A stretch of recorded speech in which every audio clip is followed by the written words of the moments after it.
अस्सलामु अलैकुम वरहमतुल्लाहि वबरकातुहू। मुअज़्ज़िज़ नाज़रीन, ख्वाब में पानी देखने का क्या ताबीर है। मुअज़्ज़िज़ नाज़रीन, अगर आपने अभी तक हमारा चैनल सब्सक्राइब नहीं किया तो सब्सक्राइब करें और बेल आइकन को दबाएं ताकि हमारी आइंदा की वीडियोज़ आपको बर वक्त पहुँच सके। मुअज़्ज़िज़ सामीन, तमाम चीज़ों की ज़िंदगी पानी से हैं। फरमाने हक़ ताला है, वजअलना मिनल माइ कुल्ला शैइन हय्या, हमने हर एक चीज़ को पानी से ज़िंदा किया है। हज़रत इब्न सीरीन रहमतुल्लाह अलैह ने फरमाया, अगर कोई ख्वाब देखे कि वो सतह आब पर पानी की तरह चलता है जैसे दरिया और नहर का पानी, ये उसके पाक एअतिकाद और क़ुव्वत ईमानी की दलील है। और अगर साफ़ और खुशगवार पानी बहुत पिया है तो ये दलील है कि उसकी उम्र दराज और खुशैश होगा।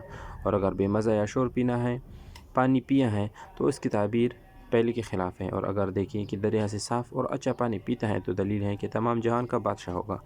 और बाज़ कहते हैं कि इस आब दरिया की पीने की कदर और बुज़ुर्गी और माल और नेमत हासिल करेगा। अगर पानी मुसफ़्फ़ा और साफ़ है और अगर गंदला है तो उसको रंज और सख्ती और खौफ और दहशत पहुँचेगी।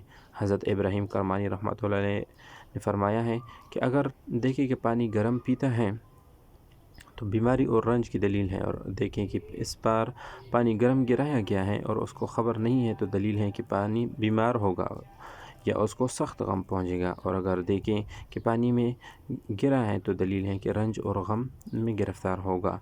और अगर पानी प्याले में उठाए तो दलील है कि माल और ज़िंदगी पर फ़रिश्ता होगा।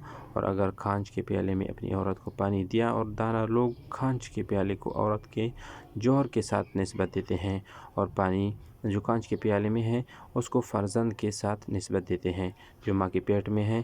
अगर प्याला टूटा हुआ है तो बीवी मरेगी और बच्चा रहेगा। शुक्रिया।